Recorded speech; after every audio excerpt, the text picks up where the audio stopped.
उन्हाळा म्हटलं की लहानांपासून मोठ्यांपर्यंत आवडीचा विषय तो म्हणजे कुल्फी. कुल्फीचा गाडा आला आणि त्याची घंटी वाजली की लहानांपासून मोठ्यांपर्यंत अगदी आवडीने कुल्फी घ्यायला निघतात.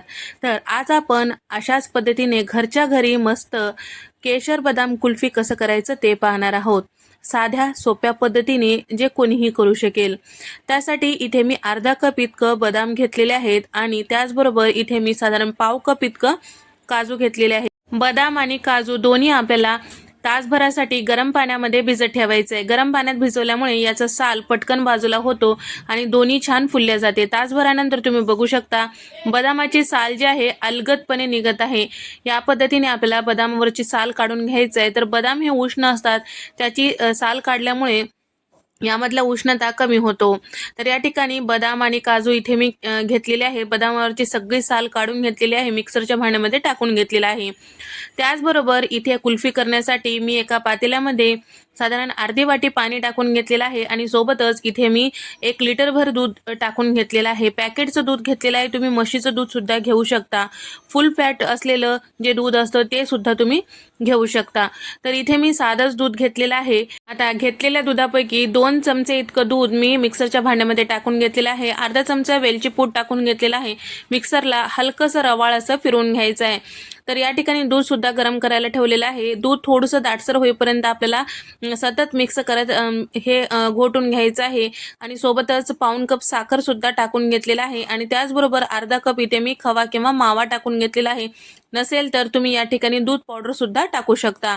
सगळं मिक्स करून घ्यायचं आहे. दुधाला छान उकळी येऊ द्यायचं आहे. खवा छान व्यवस्थित मिक्स करून घ्यायचा आहे. तर दुधामध्ये थोडंसं दाटसरपणा आलेला आहे, तुम्ही बघू शकता. आता यावेळेस आपण तयार करून घेतलेलं जे काजू आणि बदामाचं पेस्ट होतं ते टाकून घ्यायचं आहे. तर हे सगळं छान व्यवस्थित यामध्ये टाकून घेतल्यानंतर आपल्याला आता दूध जे आहे अर्धनिम्म होईपर्यंत छान असं आटवून घ्यायचं आहे. तर यामध्ये आपण केशर आणि बदाम फ्लेवर करत आहोत, त्यामुळे आता थोडंसं गरम पाण्यामध्ये इथे मी साधारण 1 चिमूटभर इतकं केशर भिजत ठेवलेलं आहे. लगेचच आपल्याला हे सुद्धा टाकून घ्यायचं आहे. तर या ठिकाणी आपल्याला केशरचं दूध सुद्धा टाकून घेतलेलं आहे. तर तुम्ही बघू शकता हलकंसं पिवळसर रंग याला छान आलेला आहे. त्याला छान दाटसरपणा येईपर्यंत आपल्याला दूध आटवून घ्यायचं आहे. साईडला जर साय असेल तर छान खरडून यामध्ये टाकून घ्यायचं आहे आणि एकसारखं दूध तयार करून घ्यायचं आहे. सतत मिक्स करत राहायचं आहे. दुधाला छान दाटसरपणा आलेला आहे. थंड करायला ठेवूया.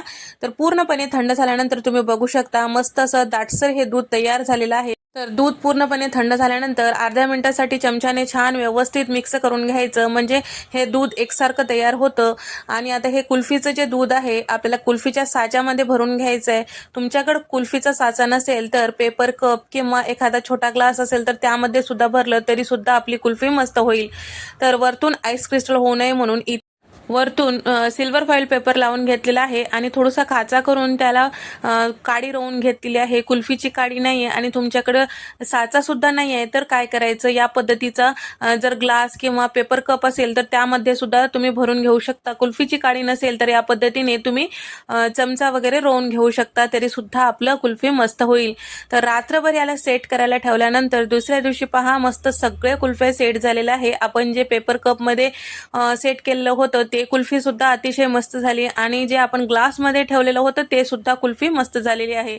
शिवाय आपण कुल्फीच्या साच्यामध्ये जे तयार केलेलं होतं कुल्फी ते तर अतिशय मस्त झालेलं आहे. कुठेही आईस क्रिस्टल वगैरे झालेलं नाही.